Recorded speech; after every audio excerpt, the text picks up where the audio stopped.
Thank you, Science Museum. Thank you, Selena.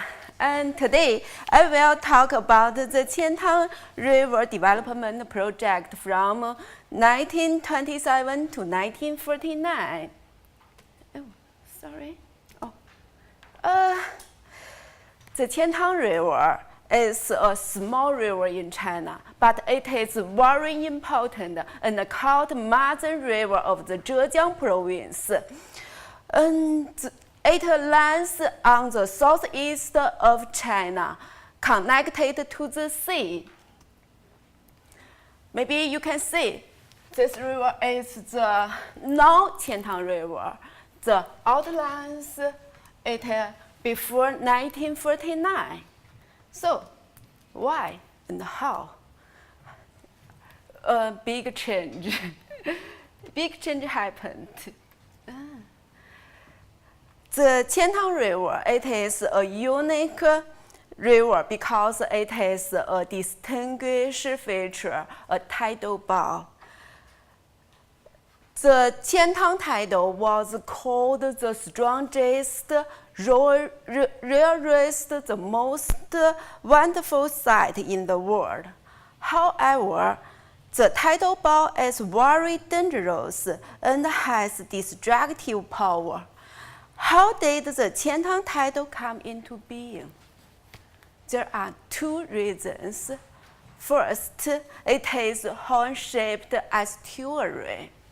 Second, there is a sandbar in the river band. Third, it is connected to the sea. It is right in the path of the waves that come in from the sea. There are plants on the side of Qiantang River. Here is Hangjiahu plant on the north side and the Xiaoshao plant on the southland. Two plants is very important in China. It's important economic status. In China, there is a saying, when the Suhu is ripe, the world is full. But the Qiantang tidal is very strong. It is very destructive and threatens the safety of the plants. So, in the ancient people rebuilt the seawall to protect the plant. Joseph Needham, Science and Civilization in China, has mentioned the Qiantang Bao and the Qiantang seawall. I will talk about the different viewpoints by the China and the West. This is one of the results from my research at the Needham Institute. In China, they thought the tidal was destroyers, while in the West, they consider it a natural phenomenon. China wanted to protect the plants by building a stone seawall. The government and the technical experts wanted to reduce the tide and eliminate it. But the West wanted to preserve as a natural wonder and to be started. This is facial scale's large stone seawall, which was built in Ming Dynasty and the Qing Dynasty. Here are some photos. Photo 1 and photo 2 shows the destruction of seawall by the tide in the 1930s. Photo 3 shows wood stubs exposed by the waves. The stone dock was rebuilt, but it was destroyed again in the 1946. And there are reported in the newspaper that the seawall had burst and the plants had been flooded. Many disasters were caused by changes to the course of the river, which happened at unpredictable intervals of 3 to 40 years. It led to the collapse of the riverbank, which were critical to the safety of the plan. This is the channel change. And this is the collapse of the riverbank. To stop the collapse of the riverbanks and protect the plants, the government reorganized the Qiantang River Engineering Bureau to manage the work on both seawalls and initial the Qiantang River project. There are 2 projects in the period 1927 to 1949. In the 1927, Xu Kai was appointed as an engineer in Haijing Department of the Qiantang River Engineering Bureau. He had a master's degree in irrigation from the University of California. He submitted a brief plan of the Qiantang River to the government, which was approved. His plan aimed to control channel to stop the collapse of the South Bank, advocating basic scientific research and service. Long-term plan built the seawall and built the hub, dredged the channel, and he also advocated the scientific research and service be carried out. His approach started a new era, changing the approach from prevention to control. But the plan wasn't implemented.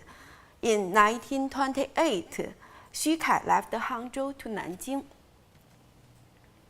In the 1928, the Qiantang River Engineering Bureau was reorganized into the Zhejiang Water Conservancy Bureau.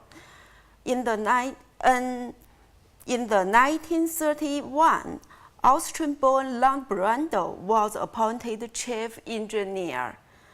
After a week of field work, Brundle drafted the project for the development of estuary of the Qiantang River. In order to make the river navigable, Brundle put forward the following 4 steps. First, construct many new decks along both sides of the river, thus narrowing the channel to 600 meters. Second, connect the Qiantang River to the Grand Canal. Third, prevent the collapse of the Nansha Bank. After the implementation of the project, Brundle proposed making the Qiantang a gentle river of a fixed width. At the same time, Brundle strongly advised the government to carry out an area survey. This is Chinese first area survey topographic map. In the 1932, Haijing Li was appointed the director and chief engineer of Zhejiang Water Conservancy Bureau. He graduated from the Department of Railway Engineering at Illinois University. He continued to implement Brundle's plan. He advocated drawing the farmland and protecting the beach and the seawall. He put forward the concept from the lower to upper and carried out the project, cut the river banks and make it straight in the Liuhe Tower section of the North Bank. In the 1937, the anti-Japanese war broke out in China and all work ceased. The first photo is of the newspaper cutting from 1937. Japanese troop was passing the Qiantang River. Photo 2 and photo 3 shows the deck collapsing and the sea flooding the Jiaxing plants in the November 1938. This is a set of photos about the collapse of the seawall in the 1940s. because of the world's local gentry organization civil forces to maintain the seawall. To repair the seawall, the government reorganized the Qiantang River Seawall Engineering Bureau in 1946, appointing Mao Yisheng as director and Wang Huzhen as deputy director and the chief engineer. Zhang Shunong was hired to draft the prevention and control plan. He studied at the Technical University of Berlin from 1937 to 1940. First, he changed the sharp river bend to gentle ones. Second, he determined the appropriate width of the different bends. Third, he considered whether the river should be straight or curved. He designed first it to be straight. First, he proposed establishing river regulation guidelines. It is worth noting that the design of the river width was based on the surveying research. In the conclusion, developing the principle of narrowing the channel and stabilizing the river bed, attaching importance to basic research and laying a solid foundation for future work, accumulating data and developing expertise, establishing regulation guidelines, forcing the river to be straight despite its natural tendency to bend, gradually establishing the principle of different strategies for different sections, paying attention to the comprehensive management development of the river. From 1927 to 1949, China had a brief period of social stability, and the government was committed to developing domestic production, restoring the national economy, and building the country. So the Qiantang project becomes an important project to be carried out. There was a complete change of approach from defensive idea held before the Qing dynasty to a more realistic attempt to control the channel. In particular, instead of just building seawalls, they adopted several strategies to control the channel, while also reinforcing the seawalls. The government hired technical experts to learn and manage the project. These technical experts brought in Western idea of hydraulic technology to the Qiantang River, constantly adjusting the schemes and gradually realizing the localization of technology. There are deep political reasons for the development of the Qiantang project because of the limited time, so I can't extend. Thanks you for your attention.